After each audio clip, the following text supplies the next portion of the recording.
Good morning, everyone. Thank you so much, Alicia and Robert, for joining us this morning. Hello, greetings from Texas. We'll go ahead and get started.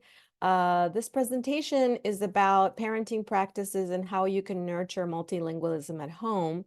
I'm going to be sharing a lot of ideas that I consider to be very simple ideas, but very effective ideas. And there will be plenty of opportunities throughout the presentation for you to ask questions. Alicia is going to be helping me keep an eye on the chat so that I can answer any questions.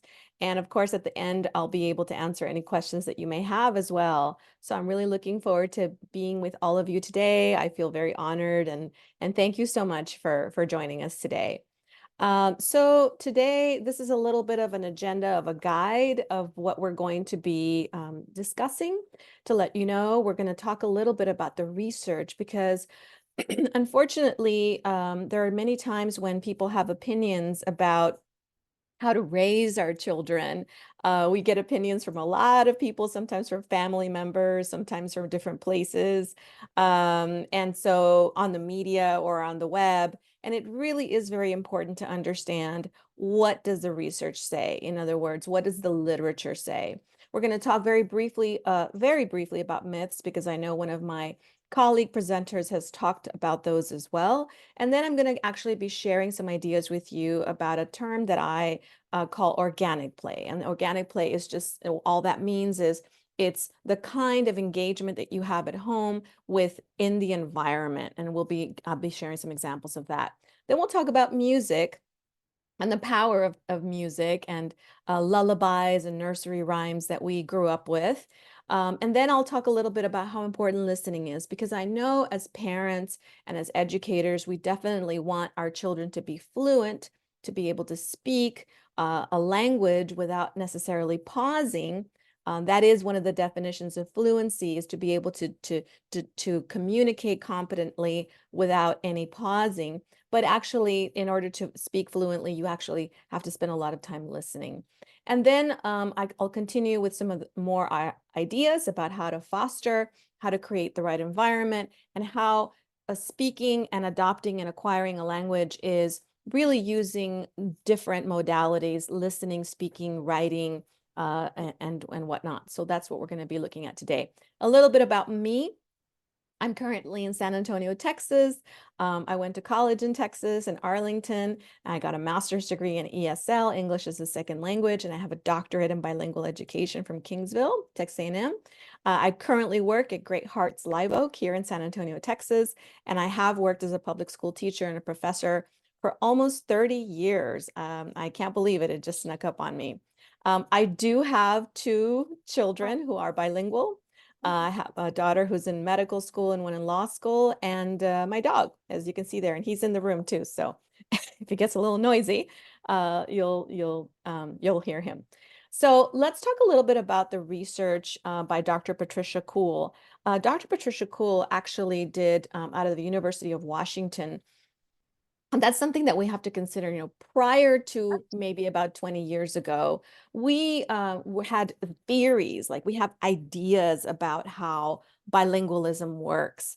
What does that mean exactly? Well, we observe adults, we observe children, we try out different strategies, different things to help students or to help individuals learn. For example, repetition, that's based on behaviors theory. Then we have cognitive theory, which is about how we think, and then socio-emotional. But now, because we have all of this innovation and all of this technology, we actually can take a look at images of the brain. So the first thing I want to share with you is a little bit of a snippet of Dr. Patricia Kuhl's cutting edge, innovative, unlike any other research that she has done on babies. And she calls them citizens of the world. One of the reasons she calls them citizens of the world is because children and infants, really prior to about the age of 2 or 3 or probably 5, they'll see an image, they'll see a tree, or they'll see a flower, or they'll see a car, and they don't really consider, oh, that's called a car. They recognize the concept. What happens is the structure of languages becomes a label. So I might see a car and I would have a label for that concept in one language, in another, and possibly in a third or fourth language. So let's go ahead and take a look at some of the work that Dr. Patricia Kuhl has done on the linguistic genius of babies. And I've already got it open here, and I just want to make sure that everyone can see it. I'm assuming you can. Let's go ahead and play a little bit of the snippet. I won't be playing all the videos for you here, but I really do encourage you to look these up and actually watch them in their entirety. Equivalent. 2 months later, something incredible occurs. The babies in the United States are getting a lot better. The babies in Japan are getting a lot worse, but both of those groups of babies are preparing for exactly the language that they're going to learn. So the question is, what's happening during this critical 2-month period? This is the critical period for sound development, but what's going on up there? So there are two things going on. The first is that the babies are listening intently to us, and they're taking statistics as they listen to us talk. They're taking statistics. So listen to two mothers speaking Motherese, the universal language we use when we talk to kids, first in English and then in Japanese. I love your big blue eyes. So pretty and nice. うわー、大きな茶色いお目目。そして綺麗な黒い髪。 During the production of speech, when babies listen, what they're doing is taking statistics on the language that they hear. And those distributions grow. And what we've learned is that babies are sensitive to the statistics, and the statistics of Japanese and English are very, very different. English has a lot of R's and L's, the distribution shows, and the distribution of Japanese is totally different, where we see a group of intermediate sounds, which is known as the Japanese R.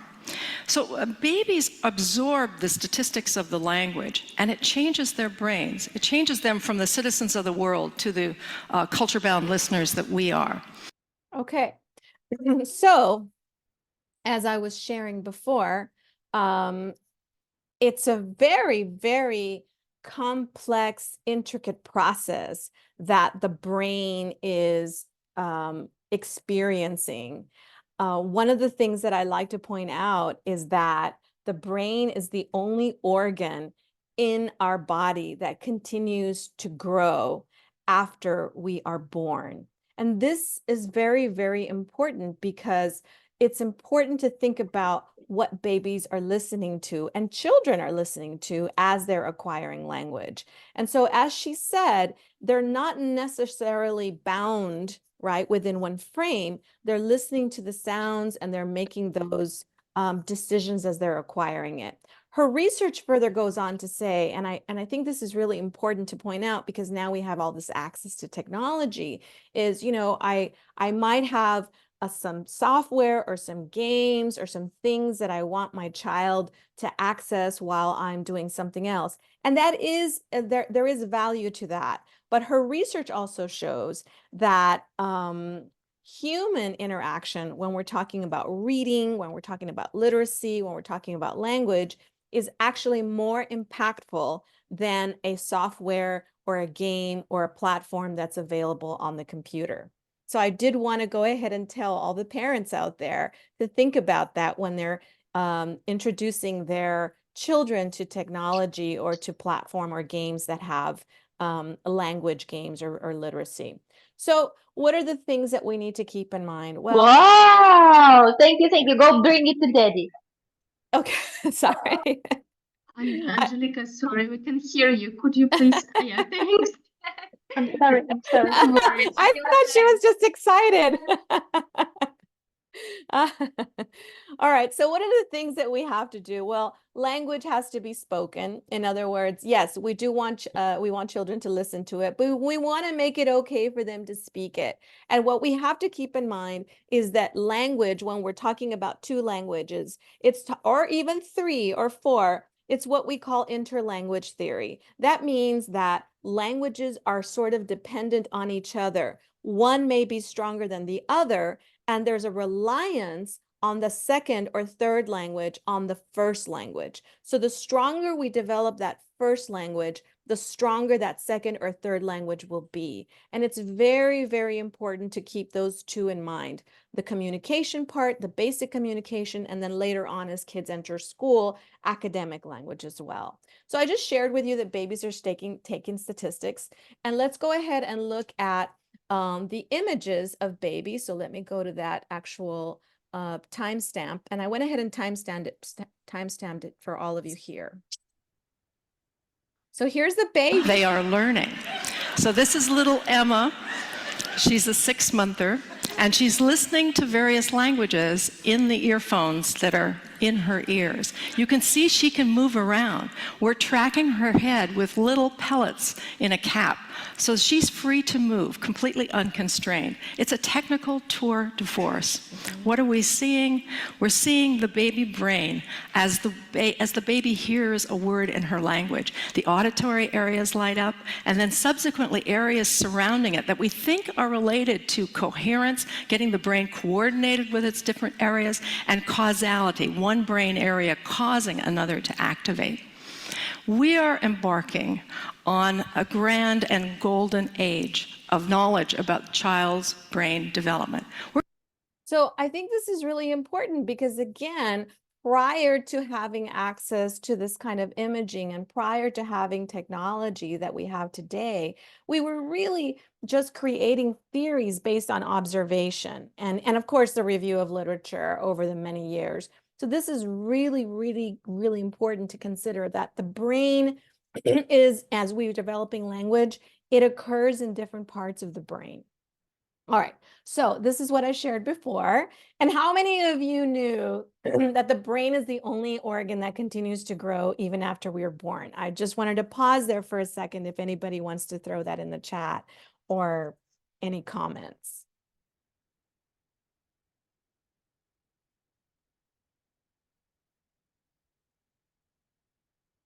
See if I can see the chat. Okay, I haven't heard anybody say anything, so I'll just go ahead and continue. All right, so let's go ahead and continue. Elena wrote yes. Oh, Brain, good. yes, and Alena wrote that brain continues to develop new connections through life. And Olga wrote, no, I didn't. Okay, good. Well, that's great. I also never know. Yeah. So it's super important to keep that in mind as well, and to understand the influence that we have when it comes to having children listen to language. All right, so let's go ahead and continue. So then here comes the other part of it, right? Like as we're raising our children, as we have children in school, we might have different people say, well, you're going to confuse them, or gosh, if you just speak to them in this language, then the other language is, may not necessarily be flowing or growing or acquiring, or wow, if I speak 2 languages or I speak 3 languages, well, which language do I speak at home, right? And so I want to ask this question. Have you asked yourself this question? Like, if I really want them to learn English and I want them to speak Belarusian, what language should I speak? Have you thought about that? I just want to know if you have any comments.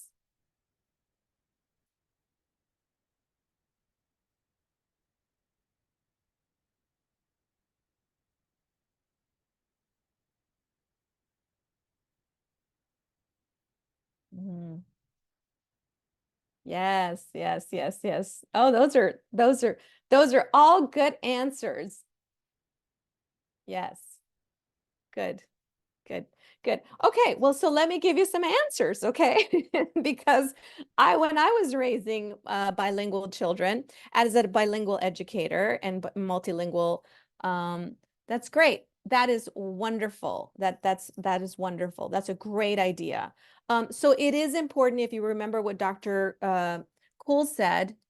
Yes, that's a good idea too, Olga. That's a very good idea as well. Those are all okay. That's all very good. And so what you want to try to do is as children are growing, is have them clearly identify this is in this language and this is in this language. And I want to share with you a little bit of the speech pathologist who works with bilingual children, and she talks about those things. So let me try to answer this question first. So you should always try to model the language that you are strongest in, because in that way, you're providing a correct pronunciation. You also have the highest level of, excuse me, of vocabulary.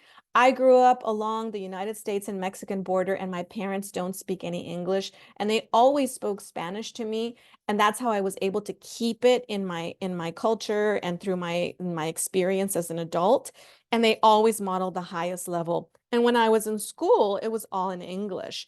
And so what you want to do, if you're bilingual or multilingual, you could also create a structure of saying one day we speak this language and another day we speak this language. And then they understand, oh, today is English day, today is Belarusian day. And you just take turns. And you can also do that with books as well. Is there a delay? There is no delay in learning another language. So it goes back to that theory that I was talking about, which means that if I use the language, as I'm using that language is developing. And the second language is kind of pausing. But when I use it more, then that continues to grow. And the idea is that they're both kind of growing together with a dependency that is occurring. And that is, there's a common underlying proficiency, something that we call CUP, for both languages. All languages have structure, have grammar, they're going to have similar sounds. So let's look a little bit at what the speech pathologist says about myths. And let me go ahead and play that. Another one is that bilinguals are less intelligent than monolinguals. And another one that also relates to your example is that reducing to one language will improve a child's chance for success. As far as your child being a bit delayed, I think it's extremely prevalent. I think it comes from many different sources. I myself have had 2 pediatricians tell me this when they find out that we're raising our own children to be bilingual.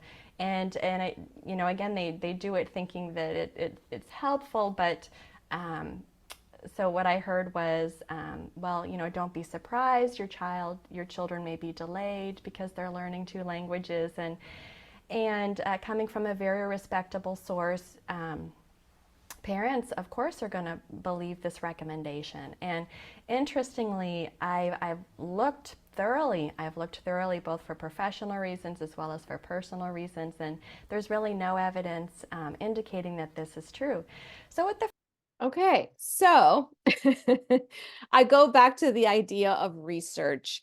The research tells us that this does not occur. There are no delays. Children aren't confused. And this is also very important, when we're raising children, it's very common for us to ask our pediatrician, to ask our doctor and say, well, what do you think? And it could be possible that the pediatrician might say, well, you're going to do this, and this is what's going to happen. But the fact is that the research doesn't support that. So I just wanted to make sure that I shared that research with you as well. So this is what I was talking about. Make sure that you share, that you use your highest level of language, and keep in mind that children are understanding the concept, and language is just a different label. Something that I might recommend is using different colors for different languages. You could label your home if you wanted to in different languages. And then when you use those labels, you could use maybe like a green color or an orange color for another language, so that they can kind of start making those associations. And there is this sort of love and respect for those languages as well. And they see that as 2 different or 3 different structures. I just wanted to ask you, what do you think? Do you think that children are confused? Or how do you feel about the process of them actually speaking more than one language at home? I wanted to know what you're experiencing at home, if anybody wants to share.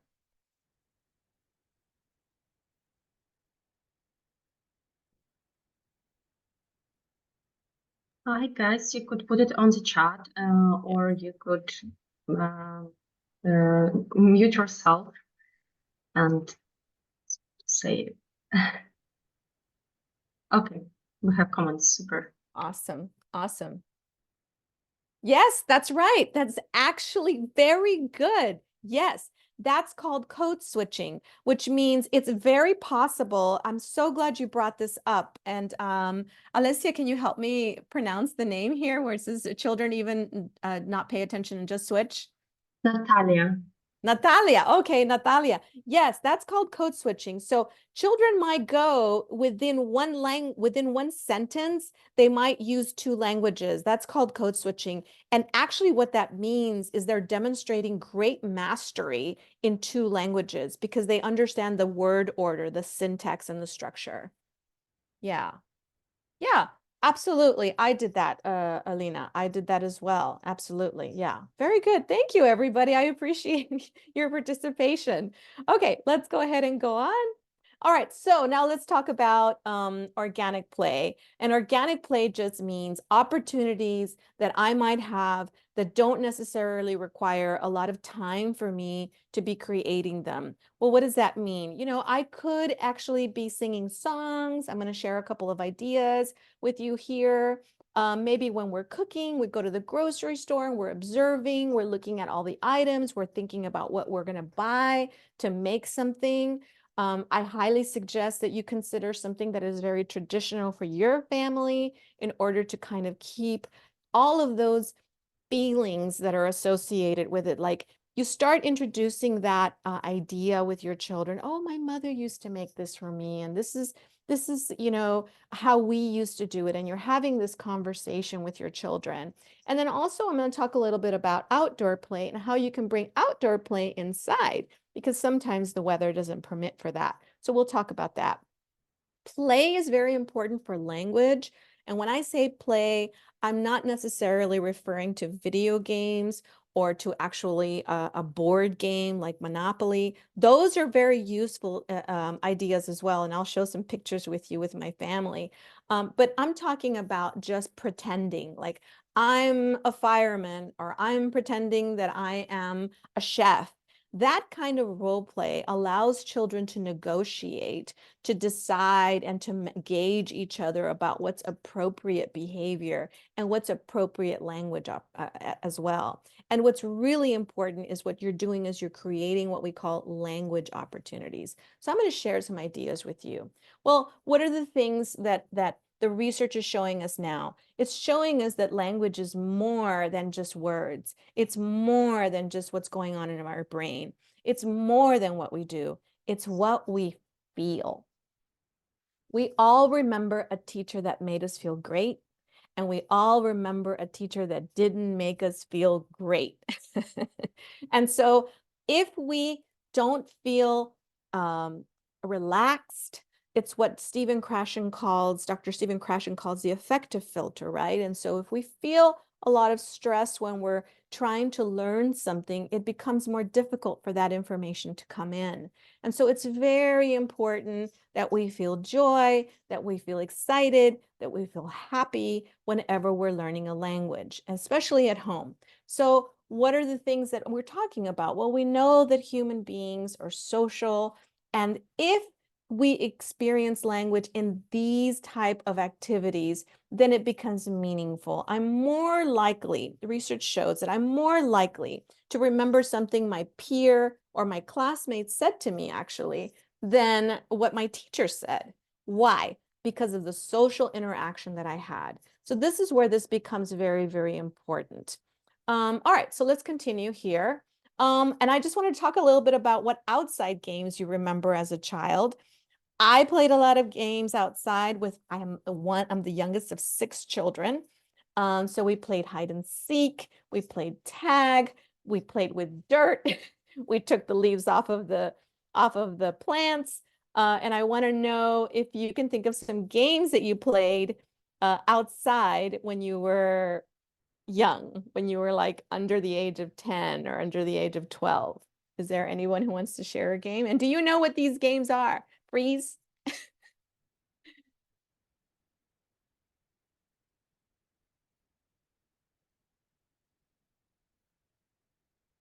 Red light, green light. Does anybody here know what red light, green light is?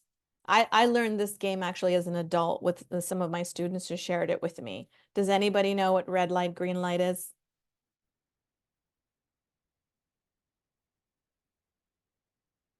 Oh, okay. So red light, green light is everybody gets in a line, and like 4 or 5 people get in a line, and then somebody says green light, and people start walking, and then you say red light, and then you're supposed to stop. And whoever doesn't hear the correct movement actually is out of the game.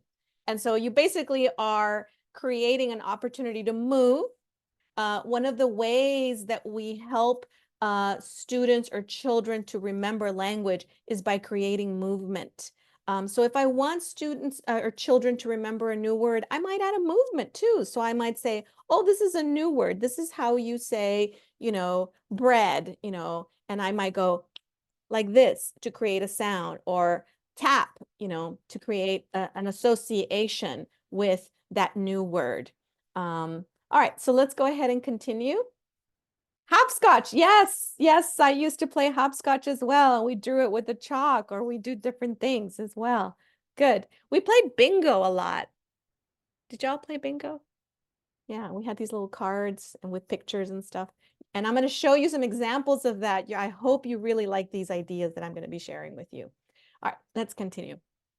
Okay, so here is something that I wanted to share. This is an image of a journal.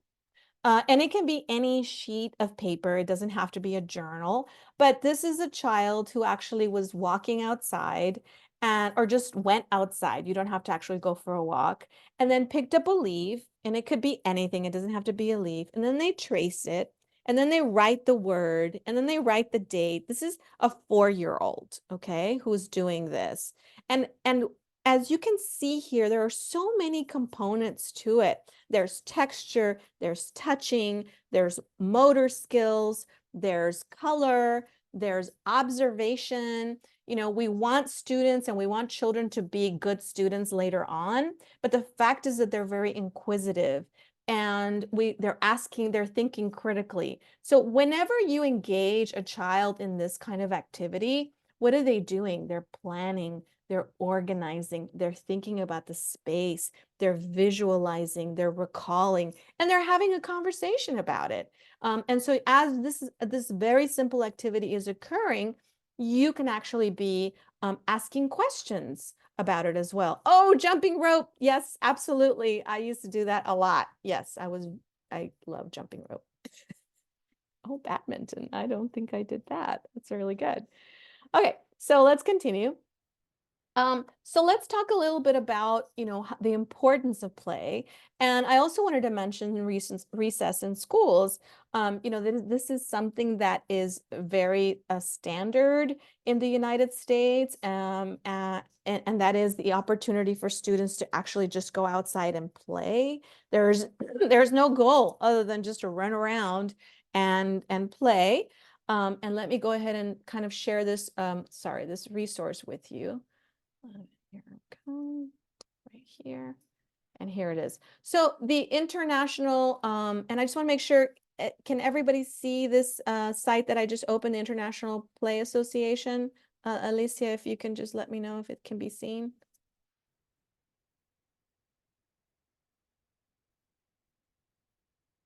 Okay, I'm just going to assume that it can be seen. All right, so this is the International Play Association. Okay, perfect. And as you can see here, this resource has many, many ideas about how to get children engaged in the idea of play. And there's a lot of ideas here for parents as well, and things that you can do to organize some kind of play either in your community or in your school as well. So let me go back here. All right, so let's continue. So here is an idea that I wanted to share with you. This was actually created by a teacher. This is in a classroom of 4-year-olds. And as you can see, what does this look like? What is this that you're looking at? What do you recognize what this box is?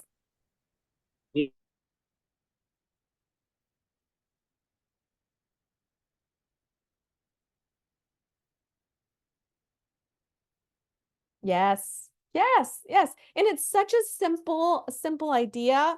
I know that in my original country, I'm an immigrant from Mexico. We recycle things, we reuse things a lot. And as you can see here, the teacher took the cereal box. And what really happens with this is that the children get very excited because they recognize the images and they get excited about something that is in their world. You know, something that I try to point out to parents is that when you go into the grocery store, you will see things at your eye level that they want you to buy. But if you actually squat down, kind of really on the ground, you're going to see a whole different world of products because the grocery store knows that the people who are going to see that are probably under the age of 5. And they're more likely to grab that and actually put it on the counter for you to pay for. So it's really, really important to consider what they are interested in. And as you can see from the photo on the right, what the teacher did is just created sort of these vocabulary words based on letters and based on sounds. And then she actually used the same cutouts of another cereal box to actually mark the spaces. I really love this idea because it's not even printed out. It's just drawn out and the children really, you know, get excited about this whole concept because again, what are they doing? I'm seeing, I'm visualizing, I'm, you know, moving, and I'm saying the words every time I hear them and making the sounds. What do you all think about this idea that you see here? What are your thoughts on it?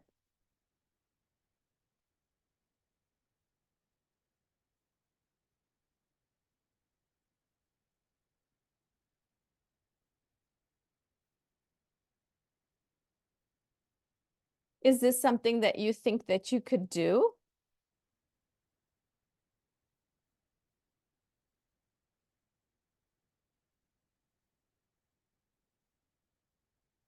Okay, let me go ahead and continue. All right, so as you can see here, here are the different cards that are being used to mark the actual cereal box on the card, and it can be very easily made. All right. Yes, did I hear somebody? Okay. All right. So, what are the everyday items that I could use? Well, you know, I could use, as I said, everyday products. And I just wanted to take a second here to see if there's anybody who wants to share the sort of things that you could use to kind of foster language, identifying things around your home. Are there things that you do with your children, like, you know, okay, it's time to clean up. Let's go ahead and pick up our things, or let's go ahead and prepare for lunch, or let's go ahead and get ready to go to the car. Are there things that any of you think that you could use? Yeah, I'm glad, Anna. That's awesome. Yeah, absolutely. Yeah. Games are a very good way of having kids learn language and they don't even realize that they're learning language. Absolutely. Yeah, perfect. Good. Thank you. All right. So here's what I was talking about with everyday items. These are clothespins, okay? I grew up without a dryer and without a washer, and my mother would hang the clothes with these clothespins, but you can see here that those can be used to put words on there. Do you remember at the beginning of the presentation, I talked about clearly identifying each language? This is very important. We want children to value each language. We want them to honor each language. And of course, we want them to honor our language as well. So as you can see here, each color represents a different language. Okay, so blue is for one language and yellow is for another language. And you could use this with words. You could actually have a little line in your house and have different clothespins with different words and just grab a clothespin and say, well, you know, what is this? And let's draw it and let's go ahead and hang it there and let's make out the sound and let's maybe find some words that rhyme or that sound the same. Okay. All right. I'm sure all of you have dryers, but I didn't grow up with a dryer, so I don't know. Does anybody here still use clothespins? I use them sometimes whenever I'm washing something that I don't want to get scrambled in the dryer. I don't want it to shrink. Yeah, there you go. Yeah. And this is a very inexpensive thing to buy, by the way. So yeah. Okay, great. Let's continue. Awesome. Now, so this is another idea I wanted to share with you. This is basically, these are shoe boxes. And this is a very simple idea. Basically, what you're doing is you're asking a child, hey, you know what? Let's go ahead and create a model of our home, or let's create a model of your bedroom, or let's create a model of our living room. So I actually had I used to teach at a university, and I actually had my graduate students create a model of their space. And in doing this is how I found out that some of my students didn't live in houses, some of them lived in apartments, some of them didn't have a backyard, some of them didn't have a bedroom. They were sharing all kinds of spaces. And so it's really important. But as you can see here, just through this very simple thing, this is a shoebox, I was able to see, oh, they like to eat pizza and they have a TV. What I like about it is it's an opportunity for a child to create. Creating is the highest level of learning that we can possibly have. And so that child is actually visualizing and planning and thinking about where I'm going to put things. And it's an opportunity to express language in a different way. What are your thoughts about these shoebox ideas?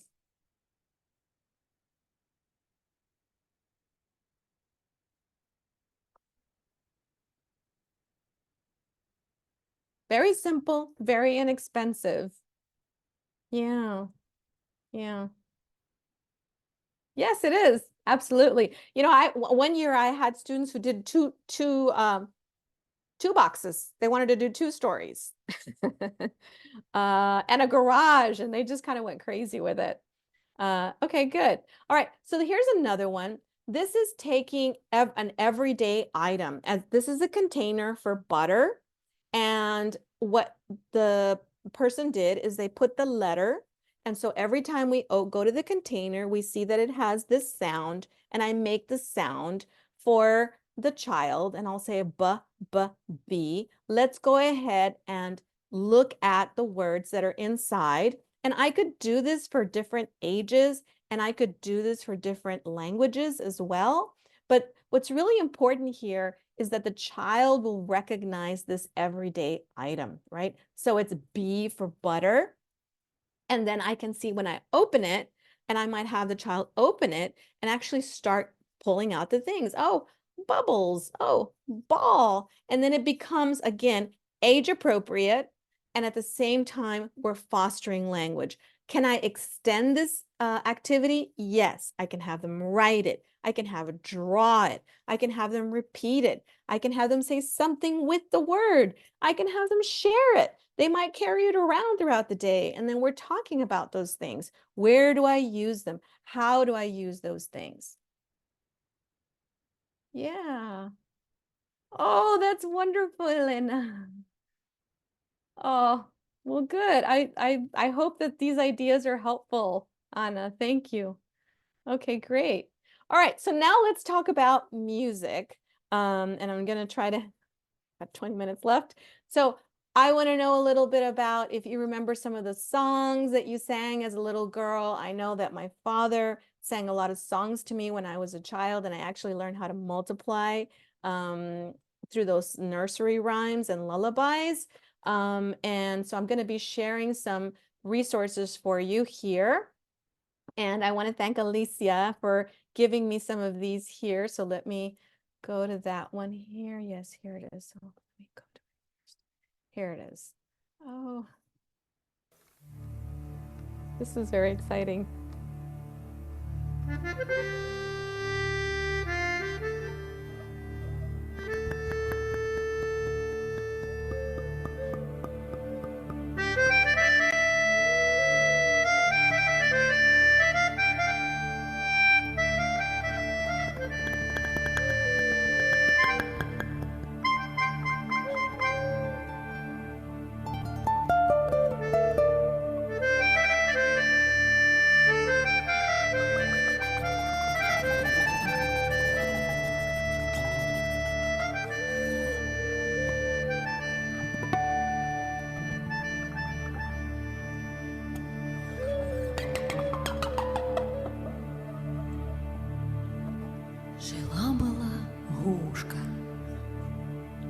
Было у нее 6 ребят в красных чоботах. Okay, I want to ask all of you, do you remember these? Or do you remember this?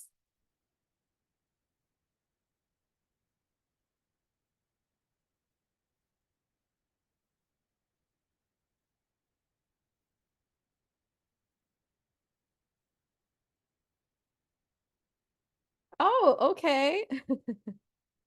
No, okay, all right. Well, let's do another one. Let's see if you remember.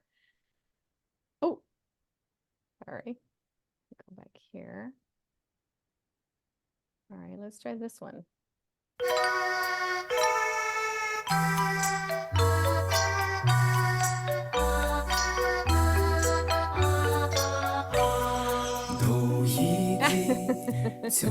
Ah, that's great. Отплыває за облаки сині I love it.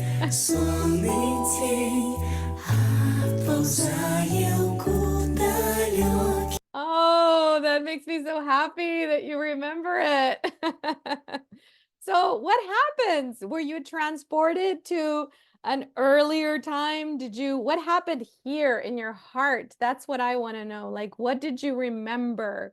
Tell me, what did you remember? When was the first time you sang that? You sing it to your song. Oh, that's wonderful. Yes, absolutely. Yes. Yes. Yes. And there's movement. I want to know if you have any movement when you sing it. Do you just like go back and side to side? Do you use your hands? Is there any movement associated with it? With lullabies? Because sometimes there is, like with like songs, the Teensy Binsy Spider, and I remember the nursery rhyme that my father sang to me about multiplication tables is we would clap. So were there any movements associated with this last lullaby?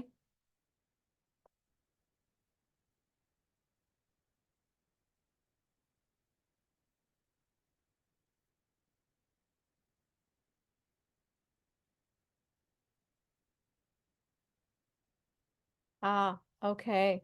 Wonderful. That's great. Yes. And so just remember that language acquisition is more than just labels and words and thinking and doing. It's also how we feel. There's a reason why you remember this, because you had a meaningful experience with this, and more than likely your children will remember it as well. All right, so let's continue. So what are the things that I was talking about? Do I correct my children when they're developing language?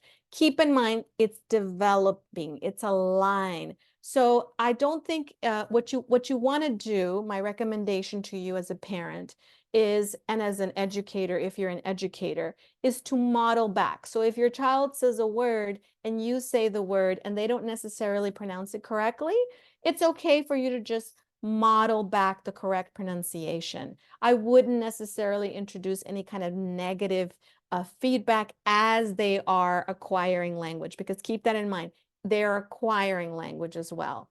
I wanted to share this research about invented spelling, that picture that I showed you with the leaf. You know, children sometimes won't write everything perfectly, and what they'll end up doing is just kind of creating like these lines. And keep in mind that as they're developing their writing, it is transitional. It is a movement. And so it's very, very common for children not necessarily to write everything perfect. Oh, okay. Yeah, yeah. But it's in the PowerPoint, Anna, so we can, you can listen to it. And Alicia is the one who shared it with me. So I'm so glad that you shared your thoughts on that. I really appreciate it. All right, so let's continue. And so here are logos. Keep in mind logos, please. Logos are just, yes, I will. I totally will. Alicia, I know Julicia was asking me about the site for that lullaby, the first one. So logos are things that we see every day. It's really important that when you're in the car or you're walking or you're at home, kind of point things out. And a lot of the times, children will say the word even though they can't read, right? So they'll say, oh, that's Tide, or oh, that's McDonald's, or oh, that's, whatever that location is, even though they can't read, or they'll say, you need to stop. You need to stop the car, because they'll see the symbol for the stop. They understand the images. So logos are a great opportunity for children to actually pick up language. Okay, so just keep that in mind. Through the use of these treatments, we're going to talk a little bit more about music, just to kind of share that with you, how important movement is when it comes to language acquisition. So let me share that with you here. Where does it occur? It occurs in different parts of the brain. So let me go to that right here. And here's where we're going to hear them talk a little bit about what happens in the brain. Right side of the brain. But now that we've got better quality tools, higher resolution neuroimaging, and better experimental methods, we've discovered that's not at all right. How does that play out in different regions of the brain?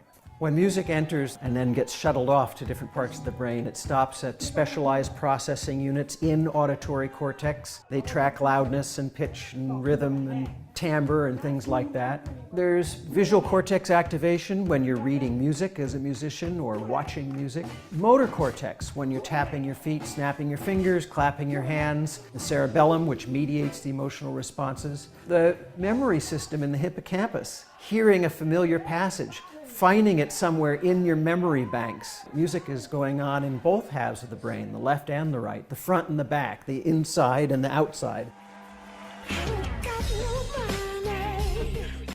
Okay, so that I thought was really important, because again, what we've learned over the years is that, well, it occurs here, it occurs there. But now, because we can look at images of the brain, we know that it happens in different parts of the brain, as he pointed out, in the front, in the back, on the side, and not to mention how we're feeling. So the more we add these components when we're trying to foster a language or a second language or a third language, the higher the likelihood of acquisition occurring, because we're actually creating a multisensory approach to that. And so I wanted to share this image from when I did some work in the rural villages of Alaska. And, you know, it's very, very important to incorporate traditions of family. In this community, they were really trying to preserve a Native American language that had only been preserved orally, verbally. It had never actually been captured in writing. And as you can see, there are different members of the community, the elders, who actually know the language, and then you're bringing children into it, and including dances and songs and movement. So it's another way of really adding meaningfulness to it as well. The National Association of Early and Young Children is the national organization in the United States that basically gives recommendations on what we can do to foster language in children. And there are a lot of different examples of, well, how some of you asked, like, who speaks that language and to whom, especially if I have bilingual parents or multilingual parents. So there's really very good resources here. I wanted to make sure that I shared that resource with all of you. There's also here there's information here about recess, which is what I talked about, having time at school to be able to have a little break. So I just want to ask, do your schools have recess? Do they have like a segmented time, like 10 to 20 minutes for children just to play? Or are they sitting in school and they don't have an opportunity to go outside and play?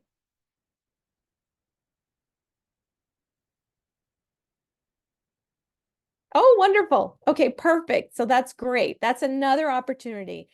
Keep in mind that oftentimes a lot of information is shared during recess, and a lot of language occurs during recess. So that's really wonderful. I'm so glad that you have that in your schools.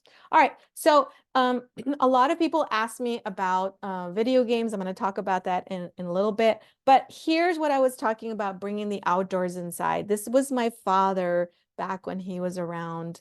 And at this time, he was 80. And what we did is we had a game day, back to school game day, and he'd look at him. I mean, he's 80 and he's got the hula hoop and he's just, as you can imagine, my kids were having a great time with this. But this is something you can do inside. Well, you know, what kind of language is fostered? We're talking about it, we're laughing, the affective filter is down, we're relaxed. I'm telling you how to do it better.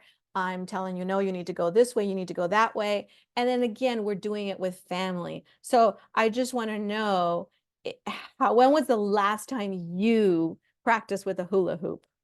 Do you remember?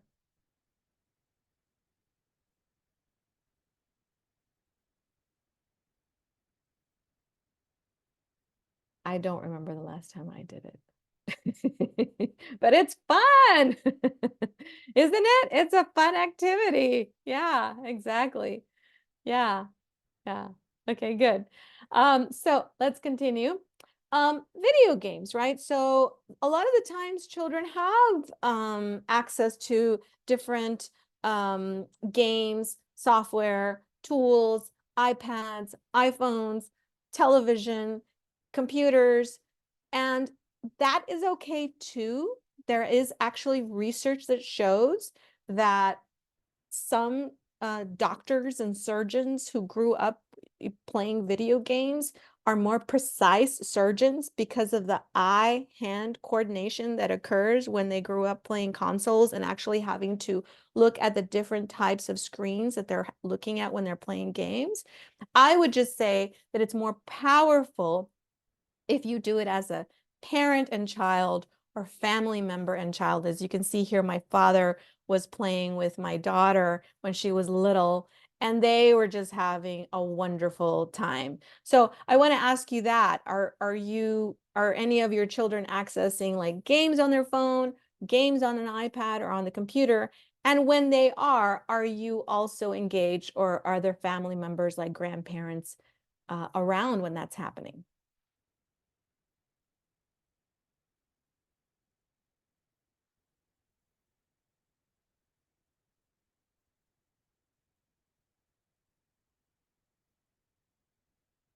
Okay, so let's go ahead and continue.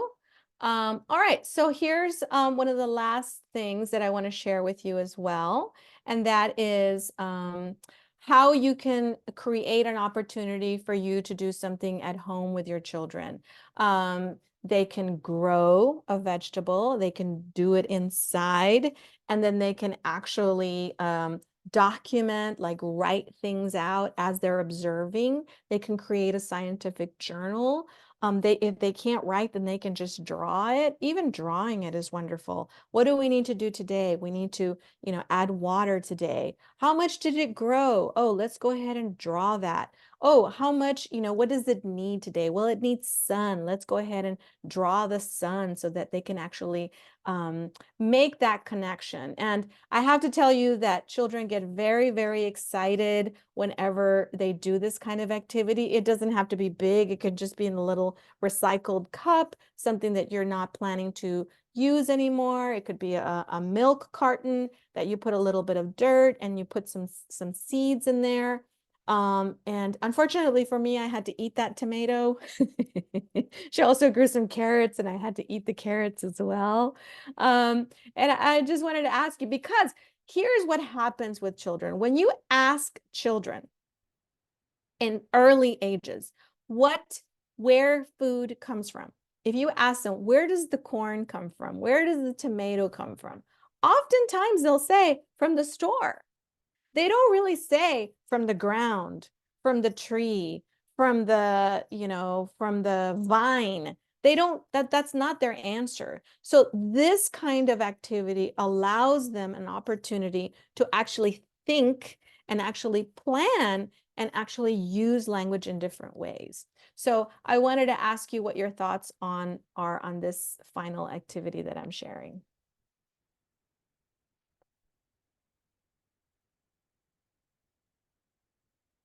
And is this something that you've done before?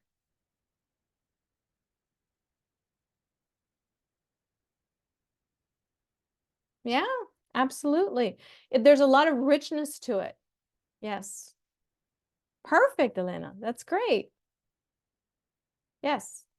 Okay, good. Well, that is all I have for all of you today. I want to thank you so much for spending time with me today. I hope that you have enjoyed the presentation, that you've maybe come away with some ideas about how to foster multilingualism in your home. And so I see a question here. If I don't speak a second language well, should I speak it with my kid? Yes, I think what I would do is I would do two things, Elena. If I'm not like very proficient in that language, let's say that it was Italian, or let's say that it was French, or any language, or in English. So we can do two things. One is we can focus on vocabulary, we can focus on songs, or we can also use some technology to say, oh, let's listen to this together. There are some videos out there on YouTube that have what are called phonograms, like sounds that are specific to English, like let's say the SH, the sh sound. And so we could listen to those together and then go ahead and, repeat those together. So yeah, you can totally do it. And wow, a lot of people here. So that's it. Any other questions? You're welcome. My pleasure. I think that there is a question Yes. about the most common mistakes yeah. parents make when raising children. I think probably the top one is not having a structure and saying, no matter what, I'm not going to give up. Sometimes parents will say, oh, this is so tiring, and they're just not getting it, or the one language is dominating the other. Sometimes children will go silent. But just because they're silent doesn't mean that language isn't still being processed here. So be very intentional. That's the word I like to use, and say, no matter what, on these days or within this time frame, I'm going to be exposing them to language, either playing a song or speaking it or reading a book. It doesn't even matter if the child isn't producing the language, but whatever you do, don't give up, because the brain is a wonderful machine and it's processing the information. Oh, that's a great question. So how to preserve a native language in a teenager when they start spending time with friends? Absolutely. So two things that you can do if they like to play games. I used to get in there and play games with my son. That's one. And then the other thing is I would have a structured time. I'll say, I know that you like to watch maybe this show, but let's go ahead and watch it in another language, some of the episode of that show. Or let's go ahead and add the captions in the other language in that show. And it's very, very important that we consider high interest. So like, what are they interested in? And whatever they're interested in, I would try to engage them in that thing that they're actually interested in. If it's, some kind of media, then those are the things that I would be trying to engage in. If it's possible, and there's so many things out there now, I would add, I used to barter, like I used to negotiate with my son. I would say, I need you to give me 20 minutes of Spanish, and we're going to do this together in this like vocabulary or reading. And I'm going to just read to you, and you're going to listen, and you're going to echo it back. And now I'm going to let you do something that you want. So it was like a constant negotiation. Because when they're teenagers, you have to negotiate and reward. You're welcome.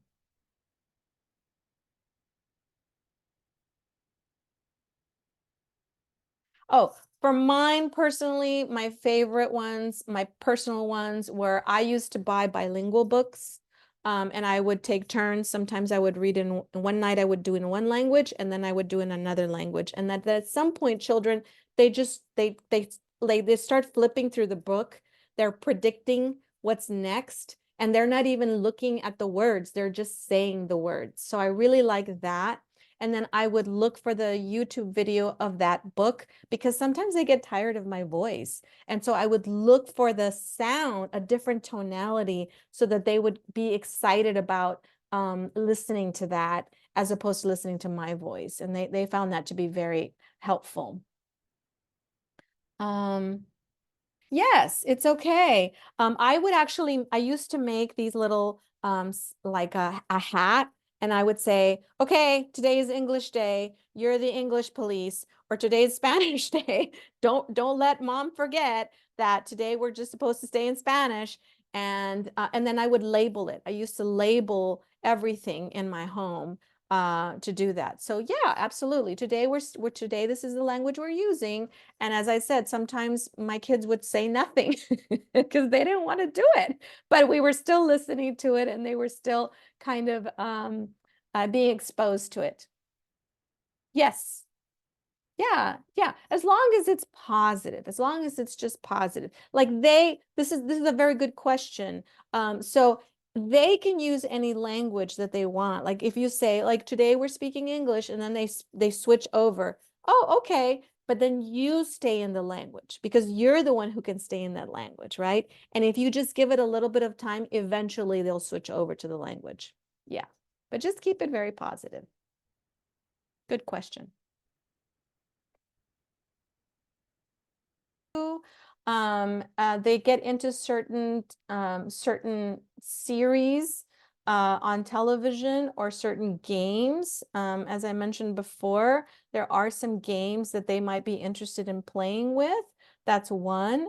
I might also have some kind of social gathering with one or two different people, and it's important to kind of introduce them to those social settings where there's language opportunities. So for example, if there's a community activity that they're interested in doing, and the predominant language is X, then I definitely want to try to participate in that as well. But I find that depending on the age, probably depending on the gender, if it's male, sometimes it's a video game, or sometimes it's a series. And if it's and it doesn't have to be gender based, but it just depends. I think it's very important to think about social and using technology in a way that is supporting that language. So I would be looking for those opportunities within the community. Yeah. Yeah, absolutely. Yeah, absolutely. So here's where I would rely on everything that's wonderful about technology. I found one of the things that we did as a family when my kids were teenagers is we watched a show together in the other language. And we became very familiar. For example, if you are familiar with a show and you already know who the characters are, whoever those characters are in that series, and so everybody knows, oh, okay, this is the character that comes in, and this is the character that has problems, or this is the character that's facing this challenge. But then you switch it over to the other language. What happens is they're not trying to keep up with the content, because what happens with language, with second language acquisition, is you're talking about context embedded, meaning the less language I have, the more context rich it needs to be. So if I understand who the characters are, then I can begin to focus on the vocabulary. And keep this in mind using media. Sometimes when we're watching a show, the commercials come on, and the commercials are exaggerated. They're like loud, and they put big signs, like when they're trying to sell you something, right? They'll put the words. That's a language opportunity too. Oftentimes, my children would acquire phrasing from the advertising and the language as well. Music is another wonderful way for teenagers, a specific kind of genre that they like, looking at the lyrics, listening to it together. Don't forget that listening is a big part of it as well. So I think, to me, those are age appropriate for teenagers. Mixing languages, yes. Yes, but should I ask my child to say what they're saying in one language? I wouldn't. I would go ahead and just accept that, and then you model back, basically. So if they say, for example, I'm going to use Spanish and English, and I'll say, tráeme la bag, which means bring me the bag. I would say, oh, okay, do you mean that you want me to bring you the bag? And I would just model back that language, and then I would affirm positively what they did use in that target language, the one that I really want them to develop. Because again, it's growing, right? It's going to be constantly be developed.